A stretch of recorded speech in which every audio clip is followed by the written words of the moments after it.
직장 생활을 하다 보면 한 번쯤은 노무사라는 직업에 대해서 들어보셨을 겁니다. 기업과 노동자 사이에 예민한 문제가 발생했을 때 조율하고 중재하는 전문가를 얘기하는데요. 무려 38년 동안 이 노무 현장에서 오랜 기간 동안 함께 오신 분이 계십니다. 자, 그분을 직접 만나보겠습니다. 안녕하세요. 안녕하세요. 법률과 현장 사이, 사람과 조직 사이에서 기업을 위해 가장 현실적인 해법을 찾기 위해 고민하는 노무사 홍덕천입니다. 반갑습니다. 반갑습니다. 안녕하세요. 네. 원래 노무사라는 직업에 관심이 있으셨는지가 먼저 궁금하네요. 그건 아닙니다. 처음에는 군 전역 후에 복학할 때까지 시간이 좀 남아서 공부나 좀 해야겠다는 생각으로 시작을 했어요. 그때가 1987년이었는데 네. 민주화 운동과 함께 전국적으로 노사분규가 퍼지던 시기였는데 신문에 제1회 노무사 시험 공고가 나더라고요. 당시에는 노무사가 무슨 일을 하는지도 잘 모르는 때였는데 공부해서 어떻게 운 좋게 합격을 하게 되었습니다. 이야, 겸손하십니다. 뭐 운 좋게는 아닐 텐데 실력 있으니까 합격하셨겠죠. 근데 어쨌거나 잘 모르고 시작하셨는데 그러면은 적성에 안 맞을 수도 있잖아요. 근데 잘 맞으셨나 봐요? 노무사 자격증을 딴 덕분에 네. 28살에 대기업 인사팀에 입사하게 되었어요. 아무래도 시작이 인사팀에서 기업의 인사 체계와 관련된 일을 하다 보니까 자연스럽게 개업을 해서도 인사 노무 업무를 중점적으로 담당하게 되었고요. 38년간 노무사로서의 활동이 저에겐 너무나 잘 맞고 우리나라 경제 발전, 노사관계 발전에도 함께 할 수 있었다고 생각을 합니다. 이야, 인사팀에서 경험이 있었기 때문에 그게 또 노무사로서의 일을 하는 데 있어서 도움을 많이 준 게 아닌가 이런 생각이 듭니다. 어쨌거나 요즘 그 기업들 얘기를 좀 들어보면 상황이 안 좋다는 말씀들을 많이 하시거든요. 인사 노무와 관련해서는 어떤 어려움들이 있을까요? 아무래도 수시로 개정되는 노동법과 급변하는 노동 환경일 겁니다. 최근 몇 년만 봐도 근로시간 단축, 직장 내 괴롭힘 금지법, 통상임금과 평균임금 확대, 법정 공휴일 의무화, 모성보호법 개정 등이 있어서 발빠르게 적용하고 대응하는 것에 어려움이 있고요. 특히 근로자들의 높아진 권리 확보 의식 때문에 노동청 고발이나 노동위원회 구제 신청도 증가하고 있어서 이러한 대응을 상당히 어려워하기도 합니다. 네, 물론 이제 대부분의 그 노동자들이 다 성실하시긴 한데 소위 우리가 미꾸라지라고 표현하는 분들이 간혹 있거든요. 예. 이런 분들에 대한 고민이 굉장히 클 것 같아요. 그러니까 불성실한 직원들에 대한 고민들. 맞습니다. 네. 그 불성실한 직원, 전문 용어로 저성과자라고 합니다만 이들에 대한 평상시 노무 관리와 조직 내에서 함께하기 어렵다고 판단될 때 어떻게 문제없이 내보내야 할지에 대한 자문 요청이 갈수록 늘고 있어요. 대부분의 근로자는 선량하고 성실합니다. 그런데 특히 중소 중견기업에서는 한두 명이나 몇 명만 불성실해도 곧바로 회사에 타격이 오기 때문에 그렇죠. 경영자 입장에선 더욱 고민이 되곤 합니다. 예. 보통 이럴 때 어떻게 대응해야 되나요? 대부분 징계 아니면 권고사직입니다.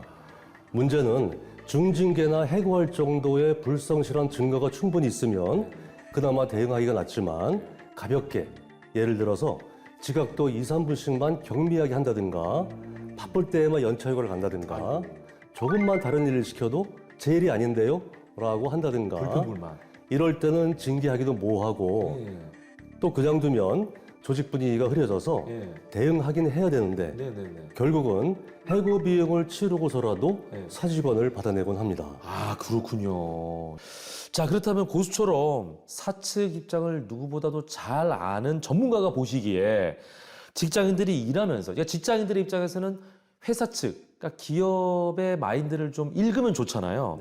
회사의 기준이나 기대하는 태도 어떻게 우리가 생각하면 좋을까요? 회사는 결국 성과를 중심으로 운영되는데 내가 맡은 일을 처리하는 건 기본이고요. 더 나아가서 내가 하는 일이 회사나 내 부서의 목표와 어떻게 연결되는지를 고민하는 습관이 필요하다고 봅니다. 노무사로서 봤을 때 자기관리도 직무 수행 능력 중에 하나입니다. 시간을 잘 준수하는 것, 때와 장소에 맞는 복장을 갖추는 것, 구성원 간의 예의 범죄를 지키는 것, 술자리에서 주사를 하지 않는 것, 좋은 평판을 유지하는 것, 그리고 호불호를 떠나서 동료나 타 부서와 잘 협력해서 시너지를 내는 것까지 이런 것들도 회사에서는 성과만큼 중요하게 다루는 요소라고 생각을 합니다. 그리고 고수께서는 일본계 기업과도 일을 많이 하고 계시다고 들었는데 우리나라와 일본 기업과 한국 기업이 조금 다른 부분이 있을 것 같아요. 어떤 점이 인상 깊으셨어요? 일본 기업들은 기업 규모가 크든 작든 경영자분들이 컴플라이언스하고 작업장 안전을 상당히 중시하는 것을 많이 느낍니다. 공장 내에 지게차들이 있는 일본 제조업체 중 하나는 신호수를 지게차 앞뒤로 배치해서 2명씩이나 배치를 하는데 경기가 안 좋을 때 다른 비용들은 다 절감하더라도 이 인건비만큼은 줄이지 않는 걸 보고 아주 깊은 인상을 받았습니다. 그렇군요. 고수께서 보시기에 건강한 노사 관계를 위해서 우리 기업들은 어떤 노력을 더 하면 좋을 것 같습니까? 네, 문제가 발생하기 전에 사전에 막는 것이 노사 서로 간에 건강한 관계를 유지하는 첫걸음이라고 생각을 합니다. 네네. 3대 그룹 중 하나인 제조업체가 전국 백화점하고 마트에서 물건을 판매하는데 판매 인력의 불법 파견에 대해서 노동부가 대기업들을 대상으로 집중 근로 감독을 한 적이 있습니다. 이에 대비해서 저희와 그 고객사가 2달 동안 합법 도급 체제를 구축하는 프로젝트를 실시했는데 끝나자마자 이 고객사가 이틀 뒤에 노동청으로부터 한 달간이나 근로 감독을 받았어요. 왜요? 혹시 그 결과는 그럼 어떻게? 다행히 저희가 제공해드린 솔루션으로 합법 도급으로 판정받아 위기를 넘긴 적이 있습니다. 아우 잘 됐네요. 이 고객사는 대형 노동조합도 있어서 사전 대비가 이 노사관계에 이바지한 것으로 생각을 하고 있습니다. 이야, 그러니까 그럴 때 굉장한 보람을 느끼실 것 같아요. 예. 자, 마지막으로 홍덕천 고수는 앞으로 어떤 목표를 갖고 계십니까? 38년 동안 기업 자문을 해오면서 느낀 건 노사 문제는 결국 제도보다 사람에서 시작되고 신뢰에서 풀린다는 점입니다. 일상 속 인간관계에서도 신뢰가 중요하듯이 조직에서도 그 신뢰가 밑바탕이 돼야 건강한 관계가 될 수 있다고 생각합니다. 앞으로도 그런 신뢰를 연결하는 조력자로서 계속 현장에 서 있고 싶습니다.